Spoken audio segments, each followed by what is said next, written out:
Андемесе улуу отуруңуздар, эстрада ырынын мыкты аткаруучусу номинациясы боюнча Мамлекеттик улуттук коопсуздук комитетинин 64-479 аскер бөлүгүнүн катардагы жоокери Анаркул уулу Ырыскелдини Бишкек шаарынан чыгарабыз. Улуттук гвардиясынын 707 аскер бөлүгүнүн 1-чи ротасынын аткычы катардагы жоокер Жунусалы уулу Амалбекти чакырабыз. Баткен шаары.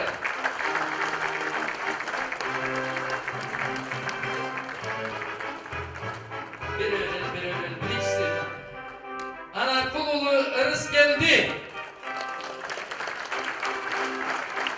Эстраданын мыкты аткаруучусу деген номинацияда диплом менен тапшырылат.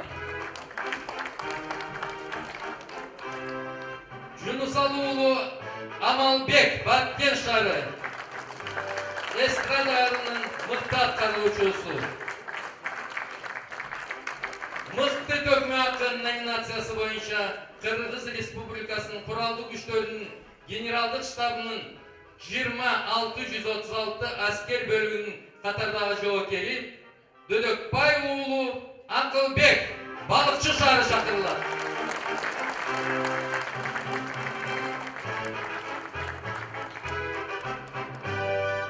Каттыра кол чалып турсаңыздар, биздин номинацияны жеңип алгандар эки анан мыкты ойноп ырдап беришет.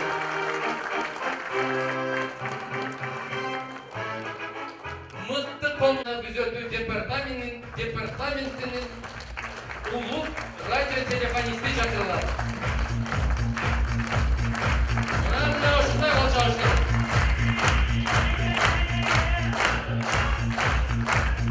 Кырларынын мыкты аткаруучусу номинациясы боюнча Кыргыз Республикасынын куралдуу күчтөрүнүн генералдык штабынын 36806 аскер бөлүгүнүн катардагы жоокери Кирамитдинов Дүйшө чакырылат.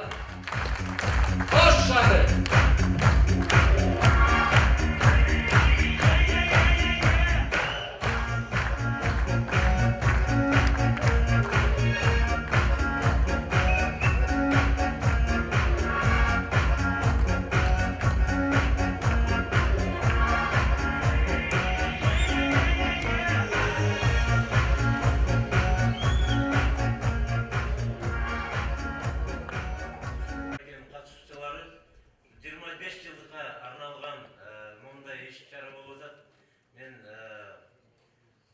Неправительственный организацияларының арасынан Кыргызстандагы эң биринчи орунга жоокерлер эмелеринин комитетин коюп элем. Анткени ушулар менен көп жылдары чогуу иштешип калдык. Биз көрбөгөн, биз байкабай калган, колу жетпей калган жерлерди ушу солдаттар эмелери комитети көрүп, бизге айтып, өзлөрүнүн иш-чараларын солдаттар менен азыркы тасмадан көрдүңүздөр, кандай иштерди алып барып атканын эң чоң ыраазычылык. Анан силерди колдогон биздин Кыргыздын жигити Ташев Имамедин Расымжиевичке дагы чоң ыраазычылык.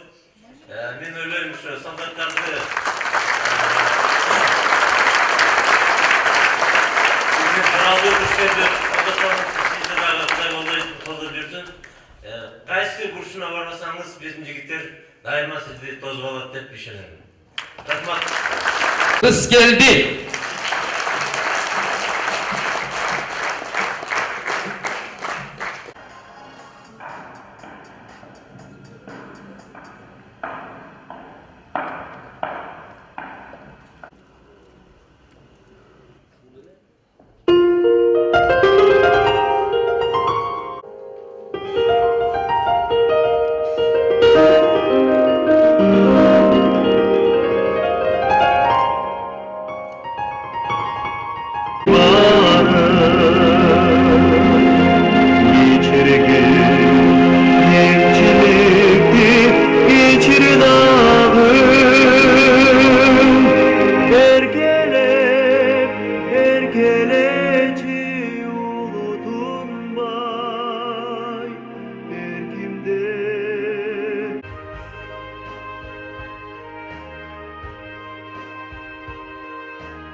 ашқана басшысы дейді.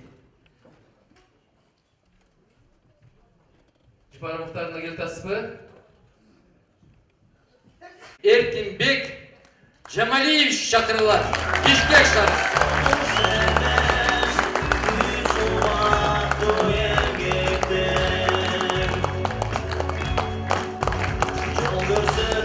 Дағы енелер комитетінің медали тапсырылады.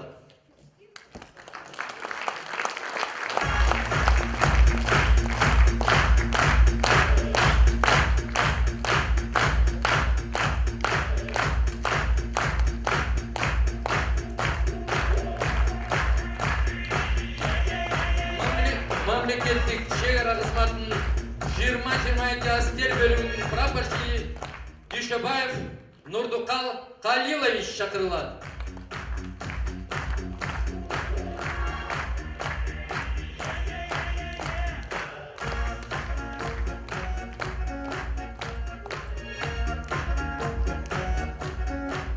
Андан тышқарыдағы бүгінгі күнде енелер комитетінің атынан ардақты медаль тапсырылады.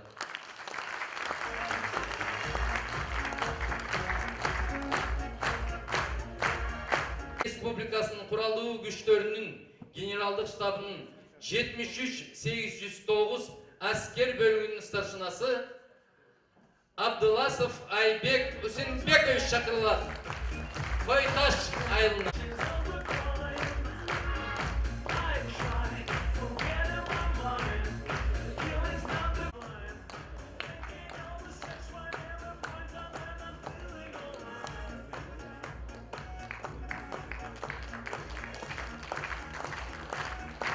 Мықты әскер айымдар кеңешінің төрайымы номинациясы бойынша мемлекеттік шекара қызметінің 20-23 әскер бөлімінің прапорщигі Жадыраева Гүлмира Айдаркен шары.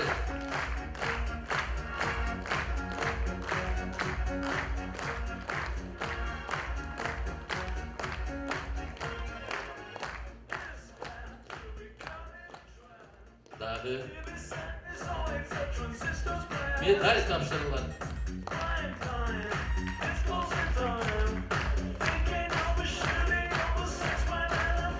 Бü Нитисменовна шақырылады.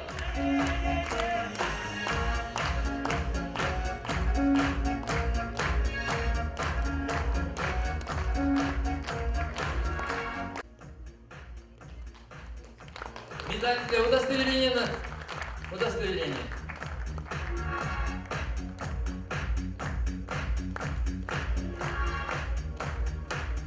Мықты денсаулық сақшысы номинациясы бойынша мемлекеттік қорғау іштері бойынша комитетінің Тамға әскердік санаториясының қызметкері запастағы подполковник Алчынов Доғдырбай Асаналиевич шақырылады. Тамға айылы.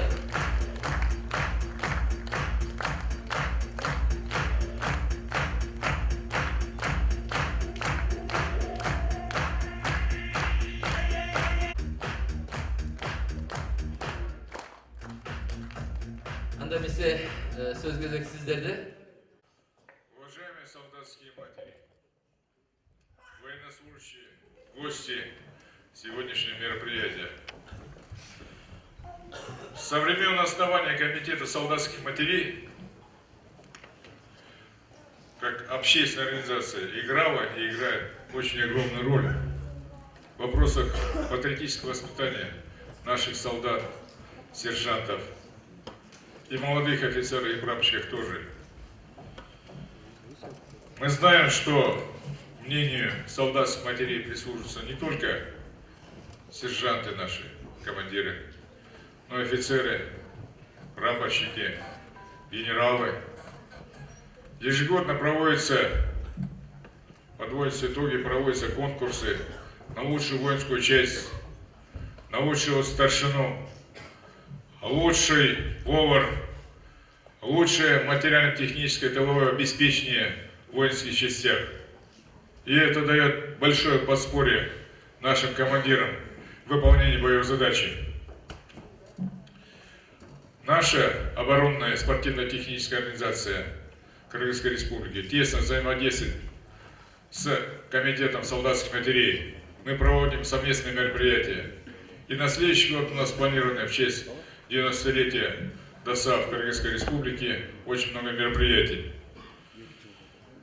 Всем сегодняшним участникам, победителям номинальных призах хочу поздравить с этой победой и пожелать всем сидящим с наступающим праздником, 25-летием независимости нашего красивого, молодого Кыргызстана.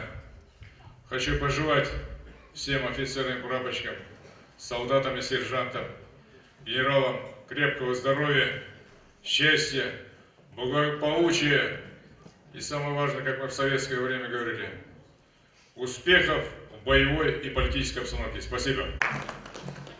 Саламатсыздарбы, урматтуу бүгүнкү биздин кыргызанын биздин кыргыздын мекенин коргоочулары бул жерде мен канчалык деңгээлде үйүңүздөргө барып алып, ушул службаңыздарды өтөгөндөн кийин, мөөнөттөн кийин жатып албай, биздин Кыргызстандын мекенин, жерин, элин коргоочу силерсиздер.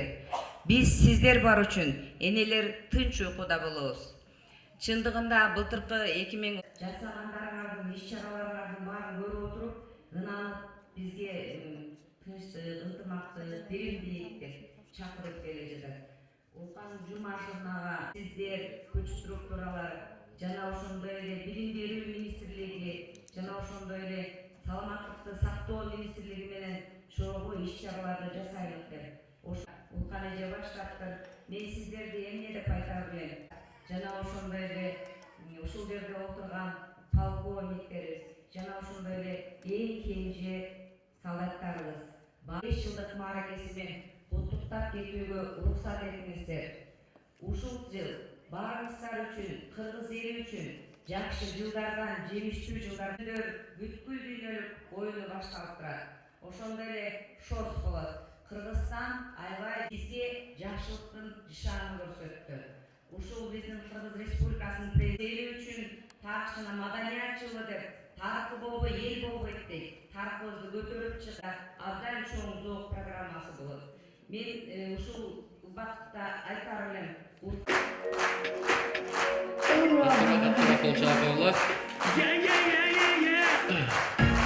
Бүгүн Улкан Жумашевна комитеттин медальдарын тапшырып атса, бүгүн тапшырып атат. Анда эмесе чоң рахмат. Азыр дагы бир татнак. Биздин эгемендүүлүк күнүнүн жаркыраган күнү менен куттуктап сиздер үчүн чоң рахмат жана таазим, энелер бар болуңуздар. Анда эмесе дайым өлкөбүздү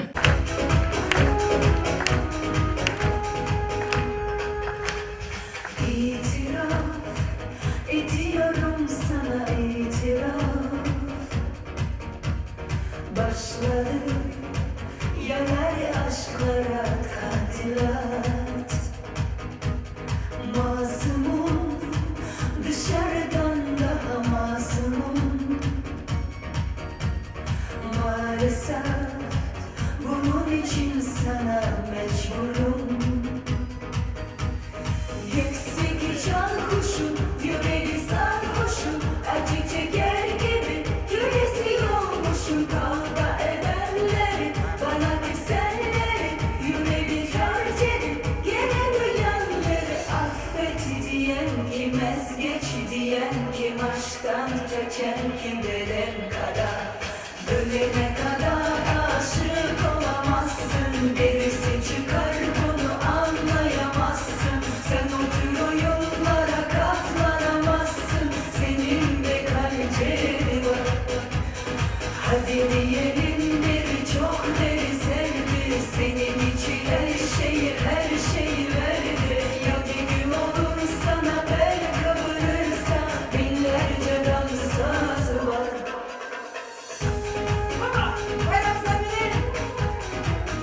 yavrum. Yüksek can kuşum, yüreği sarhoşum, acı çeker gibi gülesi olmuşum. Kavga edenleri, bana küsenleri, yüreği çark edip geri güyenleri. Affet diyen kim, ezgeç diyen kim, aşktan çeken kim, beden kadar. Ölene kadar aşık olamazsın, gerisi çıkar onu anlayamazsın. Sen o oyunlara katlanamazsın, seninle karışırlar. Hadi diyelim bir çok lezzetli, senin için her şey verilir. Ya bir gün olur sana bel kıvırırsa, binlerce sazı var.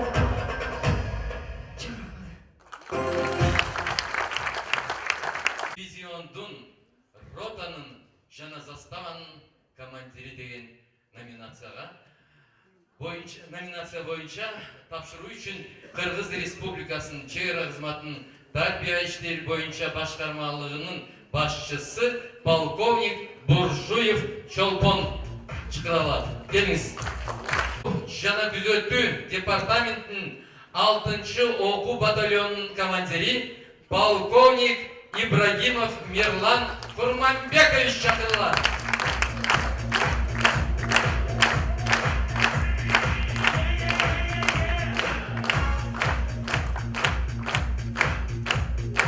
Бүгүн дагы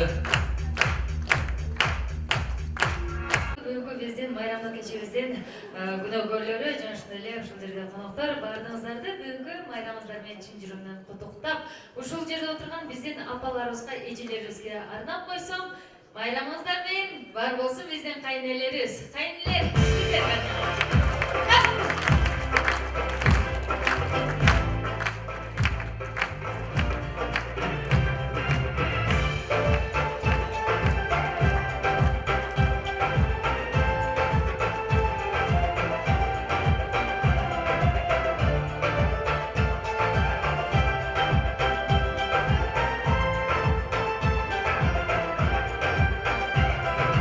Turmuşa çıkabız biz gelinde, halk bile bilemiz biz gelinde, kaldırla çıdayımız biz gelinde, sileriz kaynelere, yamakta düşürüyoruz biz gelinde, eşikte şıpırıyoruz biz gelinde, kazmak katılıyoruz biz gelinde, sileriz kaynelere. Eşikte yapmayız biz gelinde, eşkinde kalkmayız biz gelinde, kırkında aytmayız biz gelinde, sileriz kaynelere. Eşikte yapmayız biz gelinde, eşkinde kalkmayız biz gelinde, kırkında aytmayız biz gelinde, sileriz kaynelere.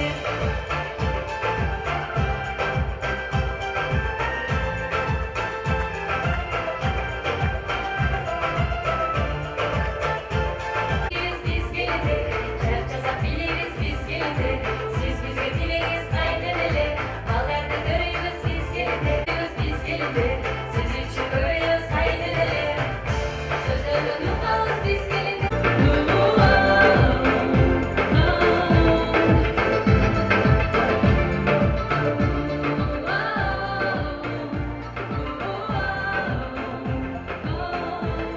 Sileriz kaynelere.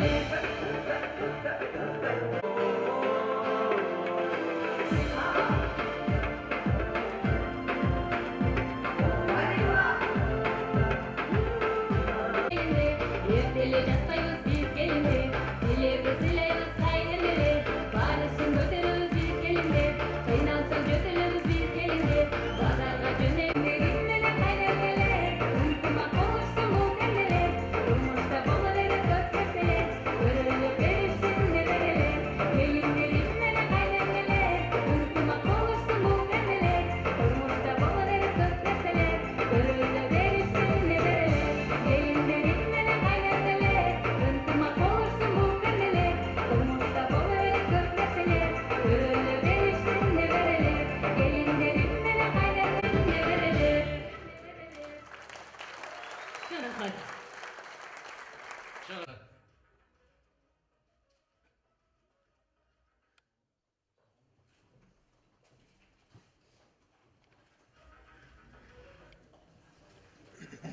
дипломом третьей степени, кубком и ценным подарком холодильник за занятое 3-е место в республиканском конкурсе «Лучшая воинская часть глазами солдатских матерей» наградить войсковую часть 714 Национальной гвардии Кыргызской республики города Бишкек.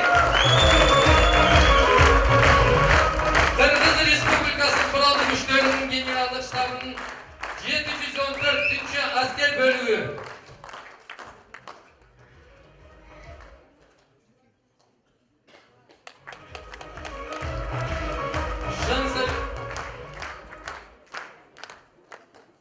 Asker ayımlarının kengешinin төрайымы аға сержант Баймендиева Назгүл. Нет, да?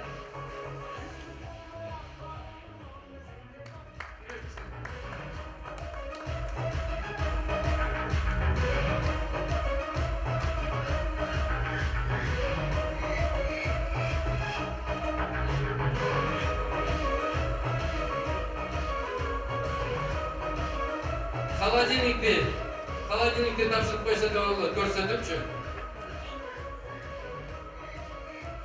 Холодильник. Сразу көтөрүп кетсеңиздер болот. Мынакей 3-чү орунду ээлеген үчүн бул холодильник. Каттуураак кол чалып койсоңуздар.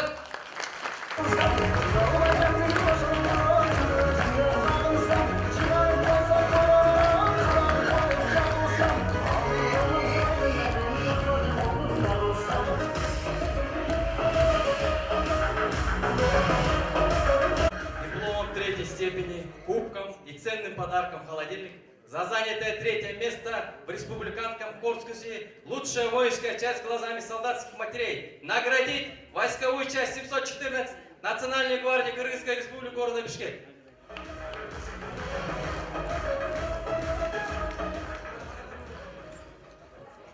Дипломом 3-й степени, кубком и ценным подарком холодильник за занятое 3-е место в республиканском конкурсе «Лучшая воинская часть глазами солдатских матерей» наградить войсковая часть 52-806 Генерального штаба Вооруженных сил Кыргызской республики город Токмак. Войсковая часть 52-806. Командир полковник Артипаитов Алмазбек Алмхулович. Asker ayımlarının kengешinin төрайымы аға сержант Баймендиева Назгүл шақырылышат.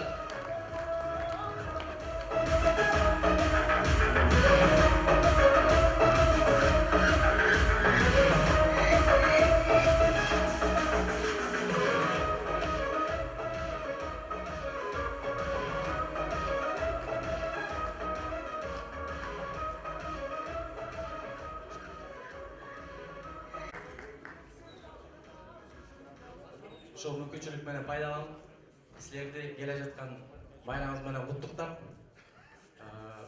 кааларым узун өмүр, ден соолук, бакыт таалай.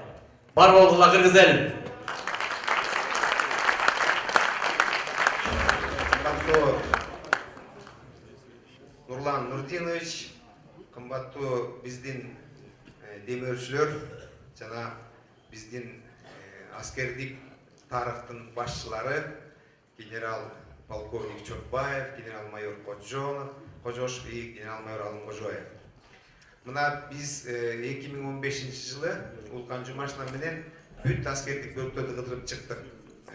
Генерал-майор Алымкожоевдун буйругу менен түндүгүнөн түштүгүнө чейин Кытайдын границасына, Казактын границасына бардык. Армиянын турмушу абдан жакшы, сүйүнсө болот.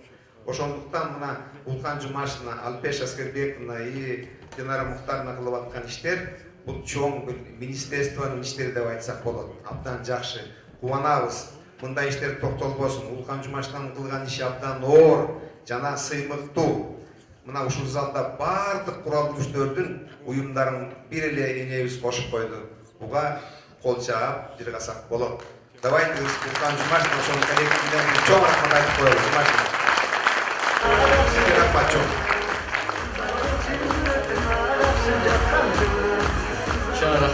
Чоң рахмат, келиңиздер отуруңуздар.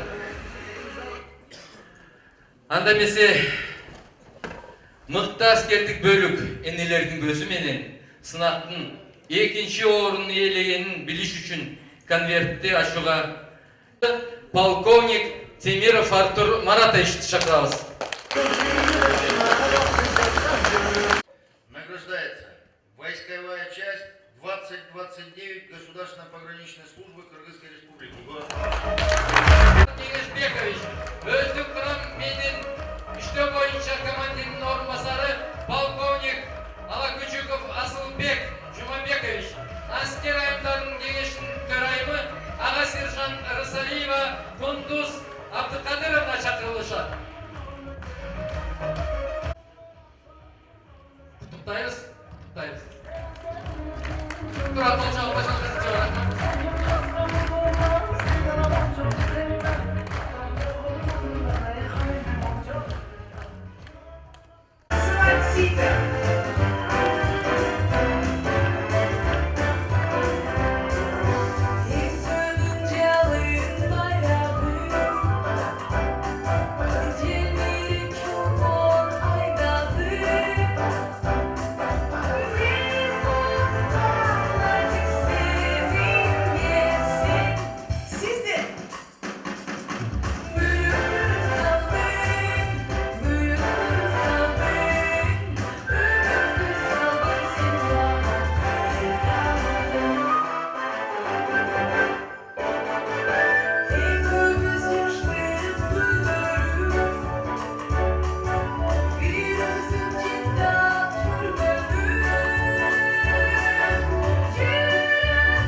жаңа белекті тапшыруға сахнаға Қырғыз Республикасының құралды күштерінің орынбасары полковник Чамоев Нурлан Нуридинович шақырылады.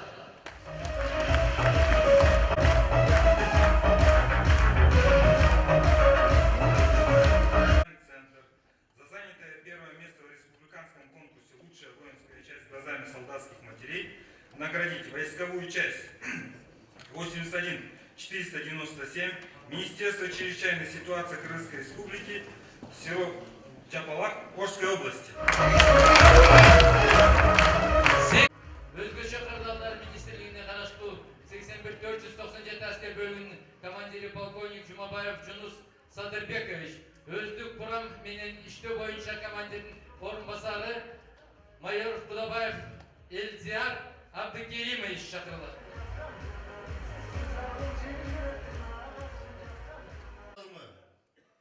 Көрсөткөн кесипкөйлүгү жана чеберчилиги үчүн ошондой эле Кыргыз Республикасынын мамлекеттик органдарынын кызматкерлерине көрсөткөн практикалык колдоосу үчүн сыйлансын.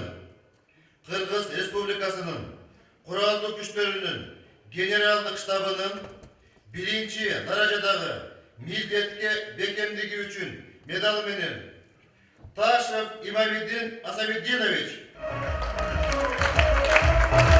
Кыргыз Республикасынын куралдуу күчтөрүнүн генералдык штабынын башчысы генерал-майор Дүйшөнбиев,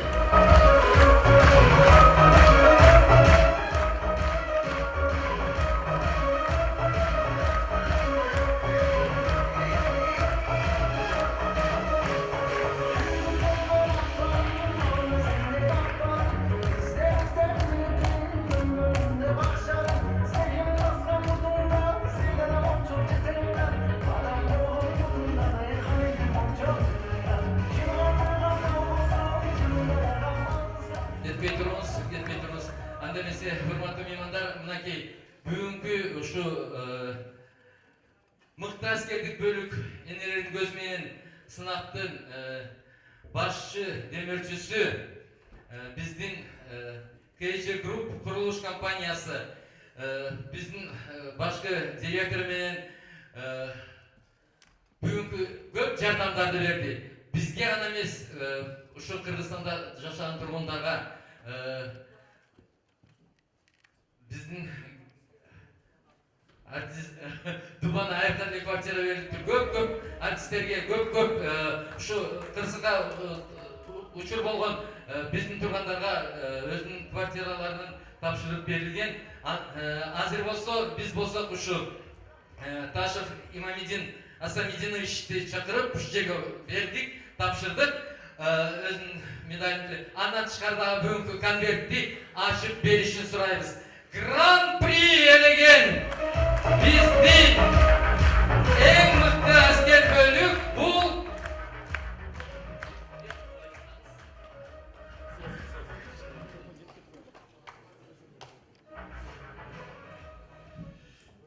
Саламатсыздар, урматтуу Кыргыз армиясы. Чындыгында мындай иш-чарадан кийин, мындай бир медальдан кийин мага бир нерсе айтуу чындыгында бир аз толкун жаратып атат. Бирок бул жердеги Улкан Жумашевна комиссиянын мүчөлөрү бул эң жакшы воинский часть уда келдиби же мени ошого уда чакырдыңыздарбы? Чындыгында мен үчүн дагы бир жаңылык, бир Баткен облусунун клубунун катары. Дипломом гран-при республиканского конкурса «Лучшая воинская часть» глазами солдатских матерей, кубком и ценным подарком телевизором наградить воинскую часть 2022 Государственной пограничной службы Кыргызской Республики, город Баткен. Командир полковник Рыскулов Каныбек Маматжанович, өз менен иштөө боюнча командирдин орунбасары подполковник Ожираев Калдарбек Кадырович жана аскер айымдарынын кеңешинин төрайымы прапорщик Самудинова Айнур Адылбековна чакырылышат.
Жетігіз әскер военкому полковник Султанов!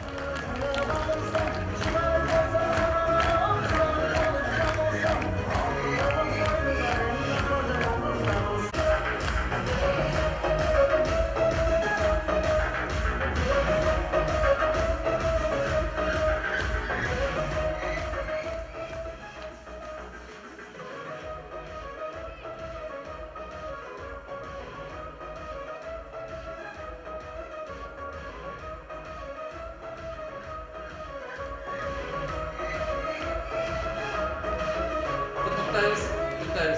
Чоң рахмат сізге.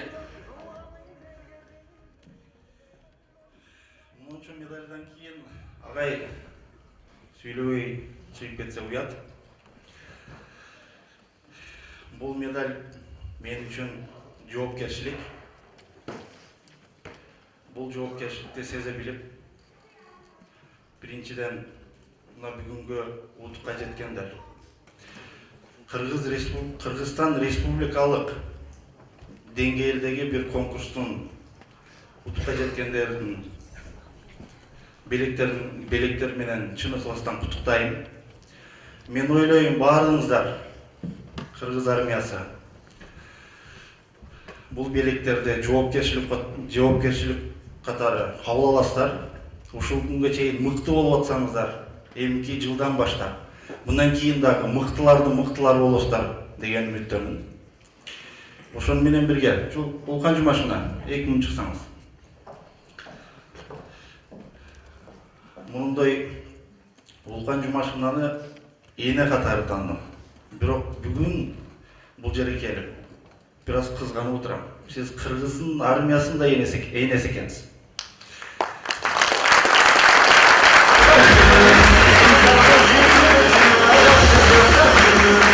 Ошого мондай бир мыктылардын тандоодо үй бүлөңүздү таштап, өз жандарыңызды таштап, үй бүлөм деп Кыргыз армиясын, Кыргызстандын географиясы түндүк жагынан бүткөн жагынан, түштүк жагынын бүткөн жагына чейин ар бир воинский частька барып кыдырып, наныңызды көтөрүп, Кыргыздын армиясы бекем болсо экен. Кыргыздын армиясы дайым сак болсо экен. Чек-аралар дайым бейпил болсо экен деп шилтекен кадамыңызга бир кыргыз жараны катары, Кыргыздын уулу катары таазим.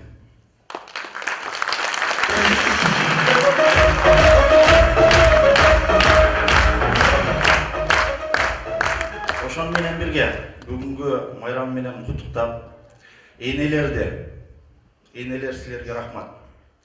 Ушундай жоокерлер төрөгөнүңөргө, ушундай жоокерлерди тарбиялап өстүргөнүңөргө дагы каалаймын. Мындай жоокерлердин жүздөгөн, миңдегенине төрөңүздөр, дайым тарбиялаңыздар. Анан бүгүн мен да куру келбедим. Мындай иш-чарадан кийин бул актовый залга кадам шилтегенден кийин менде да бир ниет, менде да бир калыс максат пайда болду. Силердин мындай уюшкандык Кыргыз армиясын бүтүн службалардын представительдерин көрүп отуруп, менин кайрымдуулук датчигим дагы да көбүрөөк иштеп баштады.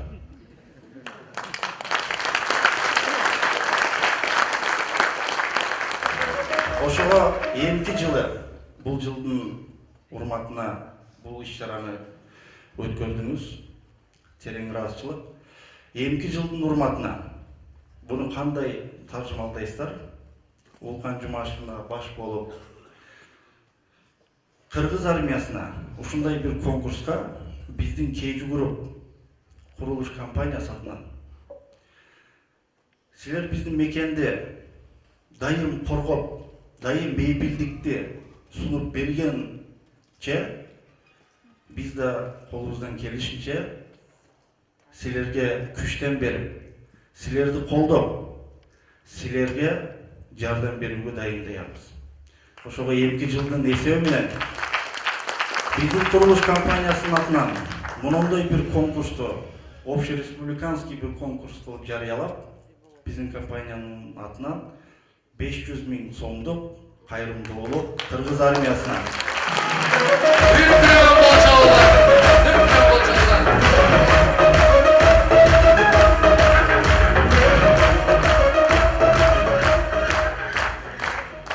Кыргыз жоокери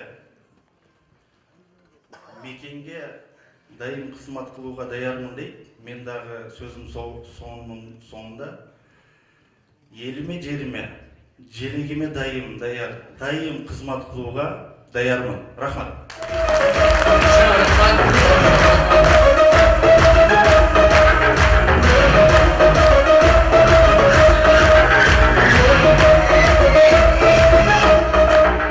Анда эмесе ушу сахнадагы мамлекеттик чек ара кызмат чегара кызматынын тарбия иштери боюнча башкармалыгынын башчысы полковник Буржуев Чолпонду чыккан. Андан тышкары болсо кайтаруу жана күзөтүү департаментинин полковниги Рахманов Нурлан Айдаркуловичти чакырам.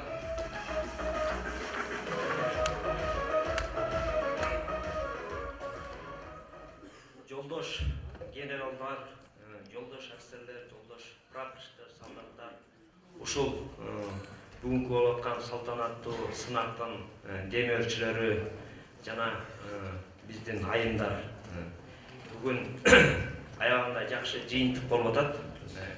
Менин оюмча ошол бүгүнкү күндө Анакей бүгүнкү учурда азыркы сиз биринчи орунда отурасыздар иш чарада.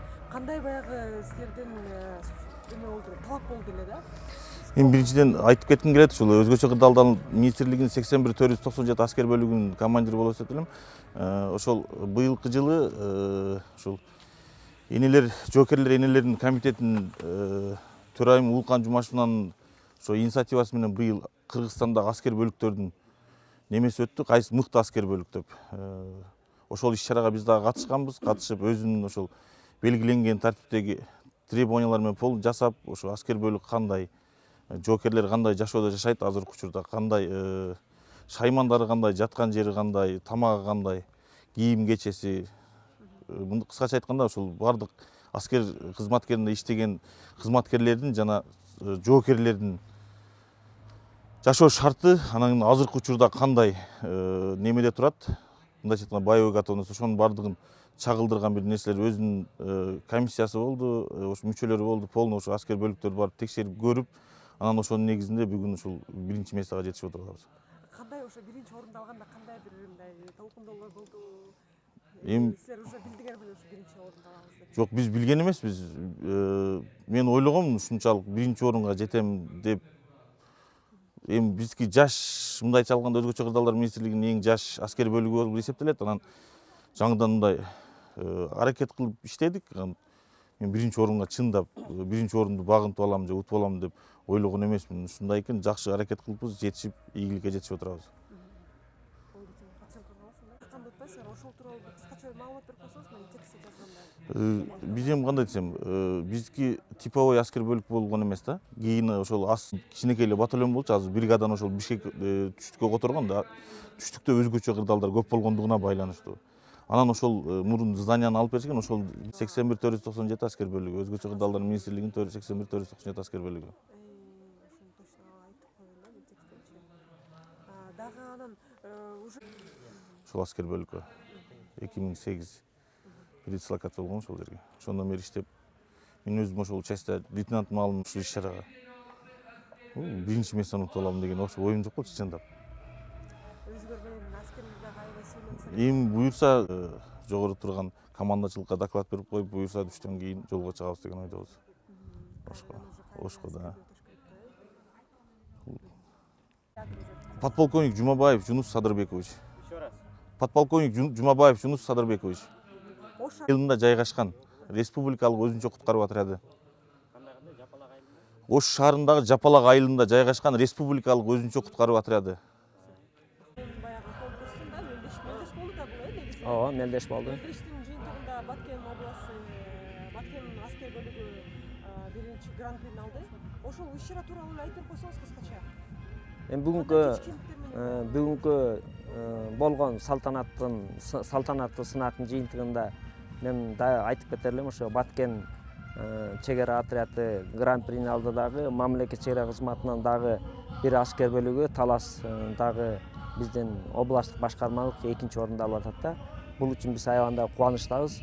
Себеби Кыргыз Республикасынын куралдуу күчтөрүнүн ичиндеги жоокердин, энелердин көзү менен эң мыкты аскер бөлүгү болуп, ушул биздин 2 аскер бөлүгү аталып атат.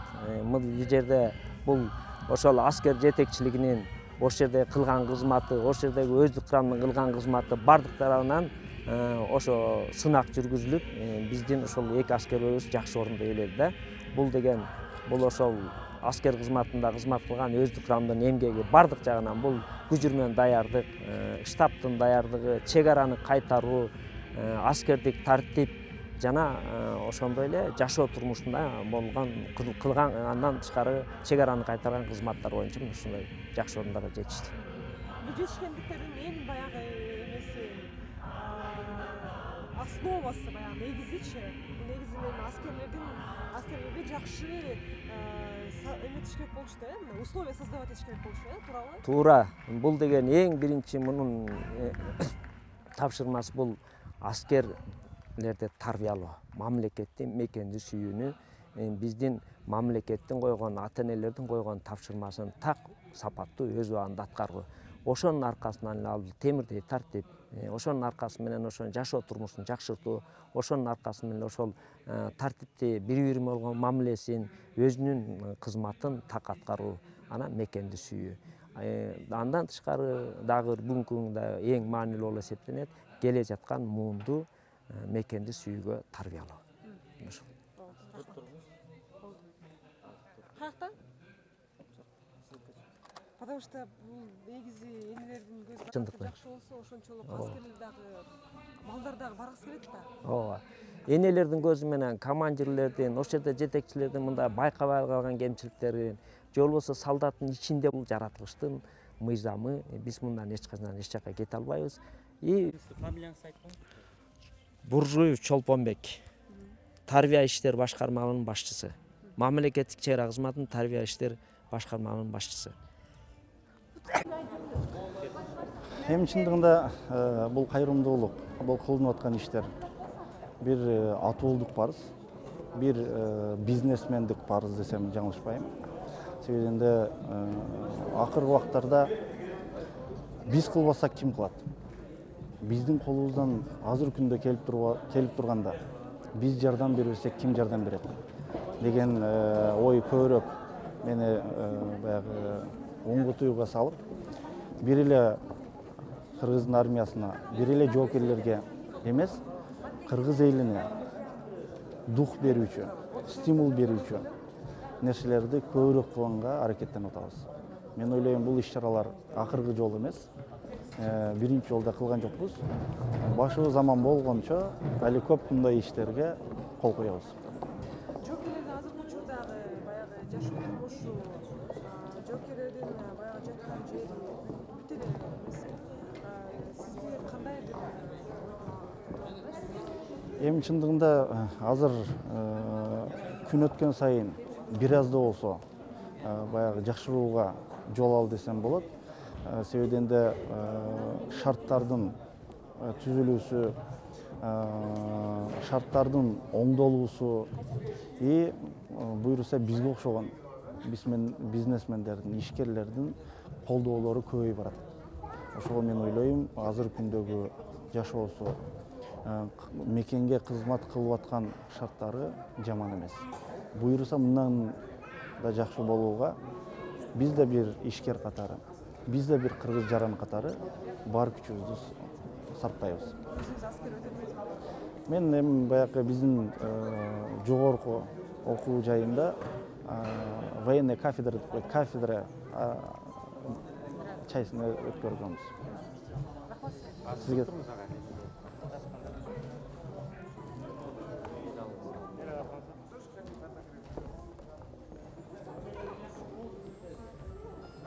желек кийиз жок, чакырдык. Кийиз китебибизге жазып койдук. Ал кийиз китеп убак келгенде ачылат. Бүт бар жокко чакырабыз сиздерди. Сиздер бир улуттук Бүгүн чынында абдан жакшы күн болду. Анткени биз мына эгемендүүлүктүн 25 жылдыгына карата ошондой эле Алмазбек Атамбаевдин атайын ушу тарых жана маданият жылына карата атайын бир эң мыкты аскердик бөлүк энелердин көзү менен деген атайын сынак жарыялаганбыз. 1-марттан баштаганбыз.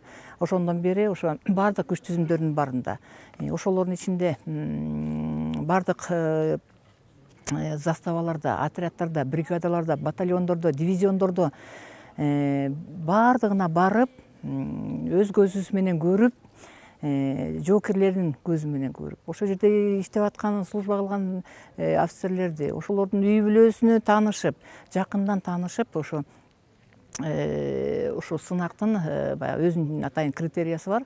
Ошол боюнча баарын кыдырып чыктык. Ошондой эле атайын бул сынактын эң негизги бизде демөөрчүсү KG Group курулуш компаниясынын генеральный директору Ташевка мен ыраазычылыкты айтып кетем.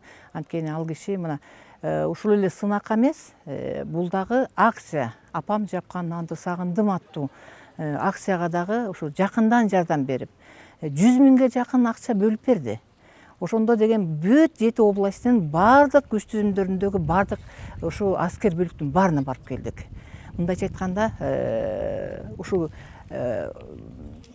коомдо жүргөн адамдар ушу биздин армияга келип колун созуп, ушу кыргыз элинин тынччылыгын самап турган адамдар үчүн мен абдан ыраазычылыкты билдирип кетем. Мына ушундай бир дөмөрчүлөр болуп турса, жоокерлерге ушу жетпеген жерге ушу биз жеткирет элек да. Мындайча айтканда биз армияда күч түзүмдөр менен эле ушу коомдун ортосунда эле көпүрөбүз.